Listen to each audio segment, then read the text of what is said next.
싶습니다. 네. 이런 이성적인 대응이 필요하다는 시정외교의 측면 너무 네. 중요하고요. 사실은 오늘 기자회견의 가장 중요한 포인트는 이 외교 부분일 겁니다. 지금 현재 닥쳐 있는 상황이거든요. 좀 전에 얘기했지만 미국과 중국 부분 그 부분을 아마 허심탄회하게 얘기를 하면서 아마 다 얘기할 필요는 없어요. 이거 미국한테 어떻게 하겠다 할 그럼 미국 볼 거 아니에요. 그렇죠. 중국 전승일 전승절 참석할까요? 하세요. 그럼 예. 하면 중국 볼 거 아니에요. 미국 그러진 않을 겁니다. 근데 이런 상황에 우리가 처져 있다. 그렇지만 어떻게 할 것이다 하는데 지금 말했다시피 감정을 배제하고 이성적으로 접근한 그 얘기를 아마 할 거고요. 그러니까 앞으로 이렇게 하면 이런 기조에서 할 것이라는 걸 설명하는 거거든요. 국민들한테. 그러니까 국민들이 이제 이해를 해야 되는 거죠. 아, 저렇게 했으면 저런 부분이 있을 것이다.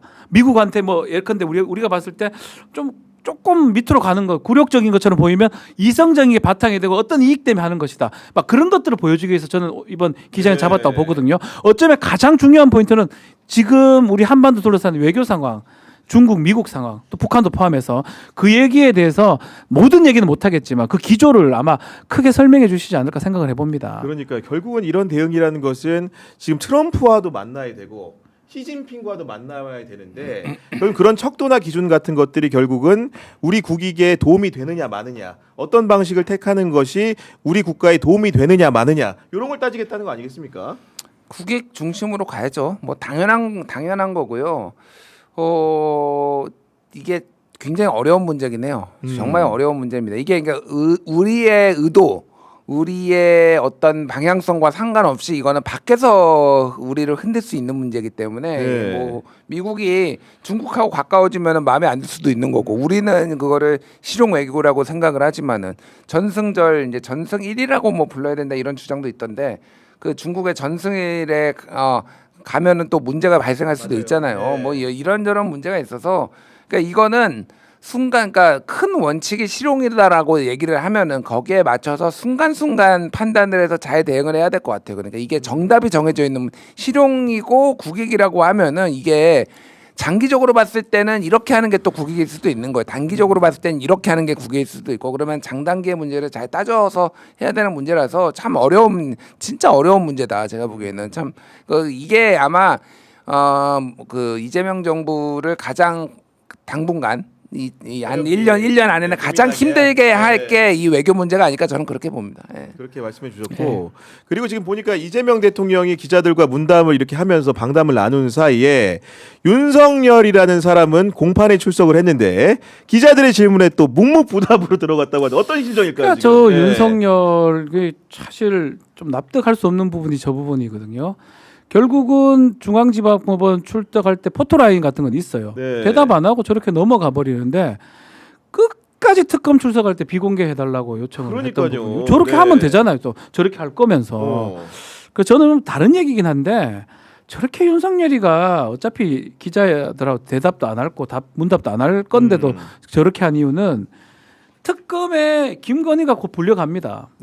김건희도 좀 비공개를 해달라는 요청 그런 의미가 아니었나 생각이 들어요. 아 사전에? 예, 본인도 그러니까 특검 갈 때는 비공개, 우리 와이프도 비공개 이런 생각밖에 안 들어요. 왜냐하면 납득이 안 되는 거예요. 그렇죠. 사실은 얘기할 수도 있어요. 뭐 계속 할 필요는 없지만 한 번 정도 얘기하죠. 박근혜도 얘기를 했고요. 이명박 전 대통령 다 얘기를 했습니다. 그 포털에 섰을 때. 저기도 지금 법원에 지금 포털에 몇 번 섰습니까? 지금 왔다 갔다 하는데 질문들은 많아요. 기자들은 한두 번 답변할 수 있는 거죠. 하기 싫으면 심력 끼쳐 죄송합니다. 재판 잘 받겠습니다 하면 되는 거잖아요. 그거조차 안 하고 있거든요. 그래서 사실 뭐 들어가면서 뭐 지금 이재명 대통령이 기자회견 생각도 안 하겠지만 가서 자기 재판 신경 써야 되겠지만 대비가 되네요. 이 모습 저 모습이 동시에 일어나니까 많이 대비가 됩니다. 그리고 저는 이제 그 아까 기자회견 송출 화면을 저희가 KTV를 통해서 전달을 드리고 있는데 그 화면 중에서 굉장히 그 생경한 풍경이 발언을 할 때 소속과 이름을 바로 띄워줍니다. 지금 보니까 지금 원래 보통 그렇게 안 했거든요.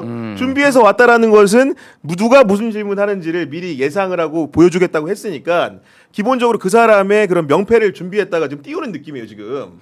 저게 아마 기자들이 다 들어갈 수는 없어요. 저기에 공간상 워낙 이제 출입 기자가 많으니까 그래서 뭐 미디어 오늘이 어제 보도한 건데 뽑기 했다고 뭐 이런 얘기 들어가는 것도 뽑기 했다. 뽑기 뭐 들어가는 것까지인지 아니면 질문 순서인지 뽑기를 했으면은 아마 이거를 어떤 식으로 누가 들어와서 어떤 질문을 할지를 아마 다 지금 세팅이 된 것 같아요. 네. 그래서 자리 배치까지 어느 정도 그러면은 몇 열에 누구 아니면 뭐 이런 것들 보면은 딱 아는 거죠. 알 수 있게. 네. 그러니까 질문에는 근데 뭐 제한을 두지 않았다라고 얘기를 해서 제가 지금 저 그 기사를 좀 어설프게 봐가지고 그거 어떻게 뽑은 건지는 지금 뭐 어떤 내용을 뽑은 건지 모르겠는데 약간 이게 약간 준비가 된 듯한 느낌이에요. 근데 이제 여기에서 조금 더 나가면은 네. 이제 미국식으로 하면은 백악관 출입 기자들 대통령이 이름 부르잖아요. 존 얘기해 보세요. 뭐 이렇게 하워드 뭐 이렇게 얘기하잖아요. 네. 거기까지 가도 좀 괜찮겠다 생각이 들어요. 앞으로도 이제 이런 일들을 계기로 해가지고 질문하는 기자의 실명제 문화가 정착되지 않을까 싶고 물어봤더니 이제 저희 제작진이 말씀해주시기를 명함 뽑기 방식으로 이렇게 해가지고 이제 제비 아마도 뽑기네요. 제비 뽑아가지고 결국 들어갈 사람들을 정했던 것 같은데 결국 기자들도 이런 일들을 기화로 해가지고 국민들한테 책임감을 가진 질문들을 조금 더 하는 계기가 될 것 같아요. 이번에 네. 사실 이번 정부 들어서면서 했던 게 양방향 소통이라 하나요? 기자 얼굴 찍는 거거든요. 그거 사실 처음에는 되게 반발했습니다. 초상권이고 뭐 했는데 기자라는 직업 자체는 물어보는 직업입니다. 또 물어보려면 공부도 많이 해야 되고 책임감이 있어야 돼요. 네. 늘 묻는 게 아니거든요. 내 얼굴 드러내고 내가 질문하는데 네. 국민을 대신해서 물어보는 그렇죠. 거잖아요. 네. 그래서 사실은 저는 이번에 그 눈에 띄었던 게 그 부분인데 그 기자회견하고 지금 연결해서 보면 기자들 얼굴하고 이게 지금 이름만 뜨잖아요. 책임감 엄청 들 겁니다. 이제는 헛된 질문, 말도 안 되는 질문은 이제 못 합니다. 아니, 공부도 많이 해야 되고요. 제가 지금 방송국 사람은 아니지만은 지금 네. 이게 방송 KTV 카메라 보면 좀 재밌는 게 이재명 대통령이 말할 때 중간중간 자꾸 플로어에 기자들이 비쳐. 근데 그 기자들은 비친다면 모르고 있나 봐. 네. 어떤 사람은 코만 지는 사람들도 이렇게 나오는데 이게 결국은 이제 국민들한테 기자들이 뭐 하는지도 다 보여주겠다 이런 걸로 느껴집니다, 지금. 그러니까 브리핑도 앞으로 그렇게 하겠다라는 거잖아요. 그러니까 이제 특히 이제 민주당 정부가 들어설 때마다 이런 소통 방식이 조금씩 더 이제 그러니까 좋아지는 개선돼. 예를 들면은 김대중 정부 때도 그렇고 그때는 기자회견 150번 했어요. 임기 동안. 많이 했어요. 진짜 노무현 많이 했다. 많이 대통령도 했어요. 노무현 대통령도 150회 이상 정확하게 뭐 이렇게 나오더라고요. 집계한 걸 보면은. 네. 그리고 이제 문재인 정부 때는 적었죠. 적었는데 국민들에 대한 소통 강화. 그래서 국민청원도 만들고 맞아요. 이를테면은 네. 디지털 뭐 소통 센터장인가가 나와서 국민청원 직접 답변도 하고 이런 식으로 있었는데 이제 요거 이재명 정부 들어서는 또 다른 식으로 진화를 한 거죠. 그러니까 기자들 프레스 프렌들리, 그러니까 기자들하고의 또 관계도 중요하다. 좀 너무 줄은 거 아니냐 그런 얘기들이 있어서 다시 한번 이제 이런 식으로 또 좀 더 실명 그리고 얼굴 공개하고 직접 바로바로 이제 국민들한테 그런 거를 전달하는 방식으로 좀 되는 건데 좋은 방식이에요. 좋은 방식이고 저도 이제 기자를 하고 국회의원 기자도 하시지만은 네. 진짜 제일 황당한 게 맨날 고위 관계자. 누구야 누구는 홍보수석인데 그러니까 다 아는데. 고위 관계자라고 써달라고 홍보수석이 나와 다른 사람도 아니고 홍보를 하는 사람이 나와가지고 고위 관계자라고 써달라고 하면 이게 되느냐. 그러니까 그런 거 좀 최소화하겠다라는 거잖아요. 굉장히 긍정적으로 봅니다 저는. 네. 그러니까 이제 말씀 들어보니까 김대중 정부 때 잘했던 게 이제 쉽게 기자회견을 정말 자주 하신 거고 노무현 전 대통령 같은 경우에는 아까 말한 것처럼 문재인 전 대통령 마찬가지고 국민과 소통하는 플랫폼 같은 걸 잘 활용했는데 이재명 정부는 양수겸장입니다. 다 합니다. 네, 문재인 플러스 김대중이야 보니까. 국민 네. 사서함인가요? 그런 네. 거 포함해서 지금 다 하는데 뭐 문재인 정부 얘기를 좀 아쉬운 부분은 네. 그거였거든요. 기자회견을 좀 많이 하기를 좀 기대를 좀 소통을 좀 했었는데. 활성화해서. 네. 근데 이제 말했던 것처럼 온라인이나 다른 방식으로 좀 했던 것 같고 약간은 뭐 문재인 대통령께서 그렇게 막 달변은 또 아니었던 것 같아요. 그렇죠. 예. 사람이 먼저다 문재인입니다. 이거 아니겠습니까? 근데 또 이명박 때를 생각해 보면 이명박 때는 또 그때 기자회 많이 했어요. 맞아요, 많이 했어. 말은 예. 그렇게 잘하는 스타일은 김치 매립도 매생이 이랬는데도 기자들도 많이 했었거든요. 그러니까 이게 보수냐 진보의 문제는 또 아닌 것 같아요. 어쨌든 간에 그 리더가 하고 싶으면 많이 하게 되는 거고 네. 조금 안 하고 이런 식으로만 하자 이렇게 하게 되는 건데 이재명 대통령은 뭐 지금까지 뭐 한 달이니까 아주 짧긴 하지만 봤을 때는 두 개 다 엄청 하고 싶어하는 스타일 아닌가 제가 봤을 때는. 그래서 뭐 오프라인으로 기자회견도 많이 할 것 같고요. 온라인으로 소통도 많이 하지 않을까 이렇게 예상이 됩니다. 지금 그러니까요. 영상으로 하네요. 줌 방식으로. 아, 줌 방식으로도 또 질문을 추가로 받고 있는 모습이 코로나 굉장히 이례적인 코로나 때 보고 것을. 굉장히 오랜만에 그러니까요. 그러니까 못 들어온 분들은 저렇게 또 질문 기회를 주시는 거죠.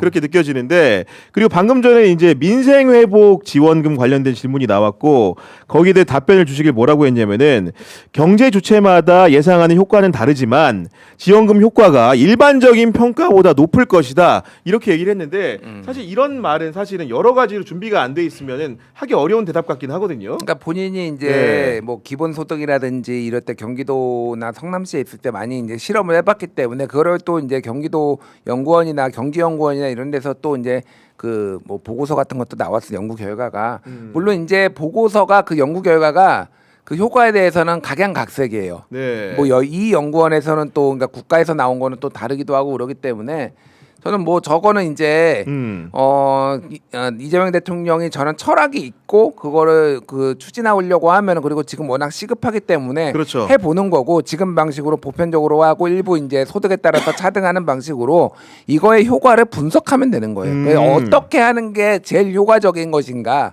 이런 거 그러니까 분석할 수 있거든요. 네. 4개월 안에 이제 지급돼서 다 쓰면은 어디에서 어떻게 쓰고 이게 소비 진작 효과가 어느 정도 나왔는지를 이제 조만간 분석할 수 있으니 그 다음에 또 필요하면은 어떻게 할 것인가를 그때 이제 그 방식을 네. 좀 수정하면 되는 거죠. 그 정도의 유연성은 당연히 있으리라고 봅니다. 제가 현직 기자이기 때문에 감히 좀 말씀드릴 수 있는 거는 지금 이렇게 질문하고 답변하는 과정에서 화상으로 지금 하고 있지 않습니까? 네. 방금 전에 답변한 기자가 보니까 옥천 신문이에요. 지방, 아마도 네. 이제 지역지로 지방. 여겨지는데 예. 현장에 물리적으로 참석하기 어려운 기자들을 위해서도 기회를 주는 것이고 또 다른 의미라는 것은 지방에 근무하고 있는 우리 지역에서 열심히 하시는 지역 언론을 상대로도 대통령이 국민 뜻을 듣고 답하겠다 이런 의미로 보입니다. 지금. 그러니까 얼굴을 금방 봤잖아요. 옥천 기자. 네. 옥천 신문의 그 기자님 얼굴이 너무 좋아 보입니다. 그러니까 그러니까 뿌듯함을 느끼는 느낌 있잖아요. 기자 생활하면서 드디어 예. 이제 한 번도 사실은 중앙지하고 지방지 지역지라고 할게요. 지역지하고 뭐 말은 안 그렇지만 차별 받을 수밖에 없었고 계속 그래 왔거든요. 네. 뭐 대통령이 출입을 할 수가 있습니까? 뭘 할 수가 있습니까? 근데 이런 방식으로 해가지고 여기도 지역지도 바라보고 있고 그 얘기를 듣겠다라는 거거든요. 뭐 이게 쇼라고 할 수도 있어요. 그렇지만 그 취지라든지 그 내용이 공감이 되지 않습니까? 그러니까요. 그러니까 쇼라도 잘하면 좀 훌륭한 쇼예요. 저거를 뭐 줌으로 해가지고 줌 우리 모르나 이러지만 줌이든 뭐든지 간에 줌에 있는 사람이 다른 사람들이 아닙니다. 지역에 계셔서 못 오시는 분들한테 그 의견을 듣고 싶다고 하는 거 만든 거기 때문에 저는 상당히 의미가 있다고 저는 생각이 자꾸 들어요. 야, 그리고 제가 이제 설명을 아까 드리기를 들어가는 사람을 명함을 뽑아서 한다고 했는데 그게 아니고 봤더니 지금까지 종래의 대통령 기자회견이 어떤 의심이 있었냐면은 짜고 치는 기자들하고 질문. 뭐 짜고 치는 거 아니야. 미리 질문지 받아가지고 예. 준비된 거 앞에 3-4개 정도 하고 어려운 거 이제 중간에 좀 들어가면 회피하고 끝난다 예. 이랬는데 이게 봤더니 질문할 사람을 지금 명함을 받아가지고 뽑고 있대요. 그러니까 쉽게 얘기해서 사전에 손들어서 가리키면 우리 강유정 대변인이 경향신문 구교영한테 알지 이거 네. 이렇게 하는 거를 막기 위해서 기억납니까? 네. 저요 다 짜고 하는 거예요. 조선일보가 저요 조선일보 이랬잖아요 예전에 야 TV조선 출신 그분인데 네. 대변인이 그때 저요 하면 짜고 했던 거예요. 근데 지금은 정말 제대로 된 그거거든요. 그러니까 명함을 돌려서 뽑는다는 건데 정말로 손에 미리 명함을 쥐고 이제 올리지 않는 이상 그러니까요. 기본적으로 조작이 불가능 이런 방식 같아요 보니까. 야, 네. 그러니까요. 뭐 랜덤하게 한 것 같은데 이제 약간의 예전 방식이 좀 문제가 있었다고 저도 생각을 하는데 또 고충은 이해가 가요. 그러니까 이게 제한된 시간 내에 네. 다양한 주제들을 해야 되는데 중복될 수도 있고 어떻고 또 지방지 뭐 경제지 중앙지 그리고 외신 방송 뭐 이런 것들을 밸런스를 맞추기 위해서는 거기에서 또 하나하나씩 이렇게 미리 선정해서 하는 것도 이해는 가거든요. 근데 이제 이게 완전하게 랜덤이 될 경우에 어떻게 진행이 되느냐를 우리가 이제 보잖아요. 그렇죠. 예. 그래서 잘 되면은 이렇게 계속 하면 되는 거예요. 그러니까요. 그 그 방식이 또 그 방식만의 장점은 또 있기는 했지만은